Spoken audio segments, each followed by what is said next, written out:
So welcome to day 2 of the PGA show. We're here with Jason Rakowski from Mitsubishi Golf, Key Account Manager with Mitsubishi. And we're going to talk about the DIAMANA whiteboard. So it's a shaft that, well, I'm trying to think how long we go back to the original one, but it's such a well-known model. And when it was a standout model when the first one was brought to market following the original blue board. So yes, it's about that. That's it, right? So the cool thing is this year... It's older than some of the people going to watch this. Oh, man. This dates us like almost the first time I was here at the show, 2004. But the unique piece, and we kind of have a story behind the logo. So the original designers of the board, and if you want one for yourself so you can look at, right, we'll kind of venture through. It's on my shirt as well, but so you do distinctly see 3 boards, surfers, right? They love to surf. Our headquarters is in Southern California. It's great for surfing, right? But the original designers, they were big surfers. So you'll notice 3 different colors of those boards. That's getting back to a story that we've told as it relates to performance. Your white profile, your lower launch, lower spin. Your blue, more your mid launch, mid, and red being your high launch, high spin, right? So your 3 distinct boards. The plumeria flowers. This originally was launched in Hawaii. If you get a lay or visit Hawaii, it's a sign of respect over there, that particular flower. So you'll notice that those are evident. They're also evident in the shaft. And the unique thing here is all these dots signify a major win on tour with this particular part. So everything about this is a story that tells, that marks our 20th anniversary. So the first particular product that we're going to launch in this 6th generation of DIAMANA. And the beauty of our DIAMANA parts is that every generation supersedes the previous, but it also takes a technology element from the first one and then adds to it. So a lot of times in our space, we're like, well, why is this different than the last year's version, right? Better materials, better ingredients, better performance, right? So this is the 6th generation of it. We're going to launch it with whiteboard. So taking a lot of the things from the beginning, right? The design of the bands, the plumeria flowers that are on here, the distinct characteristic of the board. You'll see obviously white with this version. This is a very stable, lower launching, lower spinning shaft. It's going to come in a variety of weights.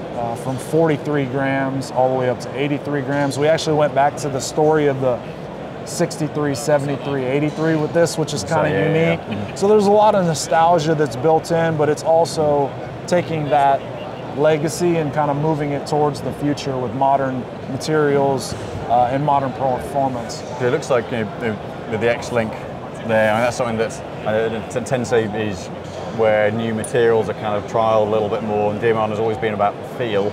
Yes. So what's the nature of the materials and the technology that's been brought into this model this year? So it takes it's an 80-ton pitch fiber.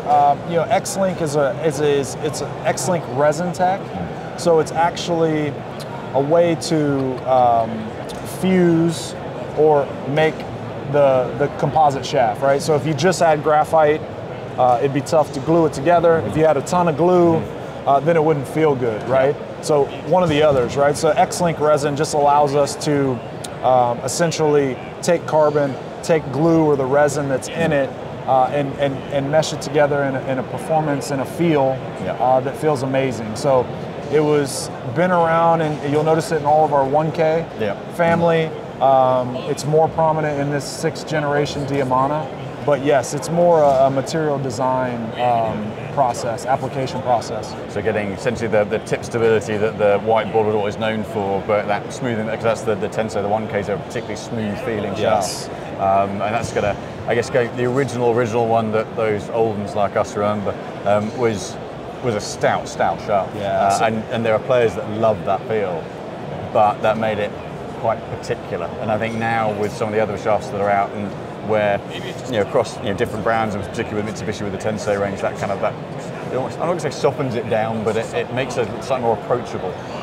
Yeah, you're seeing a trend in golf shafts in general. I think the more active, traditionally if it was active, people would always comment, this thing's kind of a noodle, or this wiggles. Lean or on the top of it. It's not very stable, but with all these modern design technologies, right, you can make it very stable in a variety of packages, right, whether it's ultralight or it's super heavy.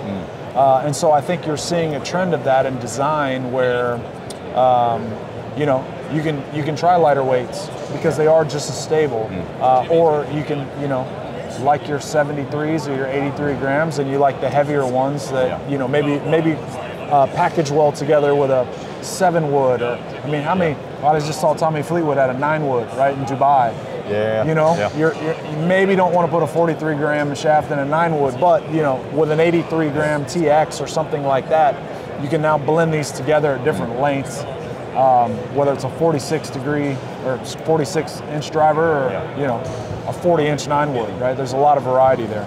And I assume with this, it's very much the traditional whiteboard in terms of how the profile of the shaft goes down. It's a very stable tip, not so harsh in the grip end to keep some feedback. It is, yes. It's not giving away anything, right? It's a stable midsection, very, very firm. It's a, you know, very firm handle and a very firm tip section, right? Like,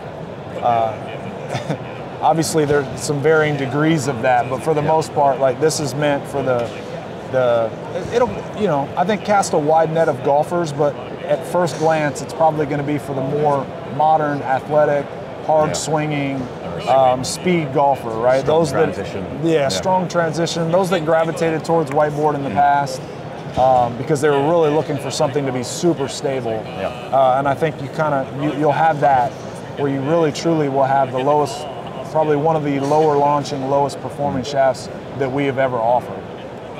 So some great insights there for the new whiteboard. And this is official launch dates? Officially has been launched as of the 23rd. It should be shipping by the end of the week and available for, you know, in the retail environment, the fitting environment, you know, as early as next week. So by the time we get home, the demos may already be in the studio. Yes. I look forward to testing it. I've played one in the past, so I'm not sure I'm man enough for it now, but we'll see, and look forward to getting the results, Jason.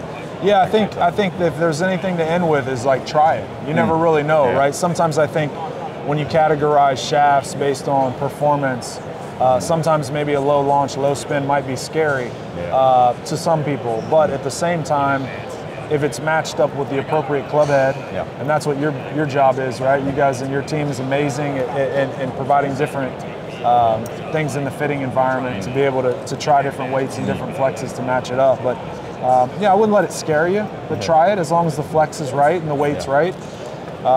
You know, can't go wrong. Perfect, Jason. Thanks so much. Likewise. We'll see you in the studio soon. Yeah, thanks. Sounds great.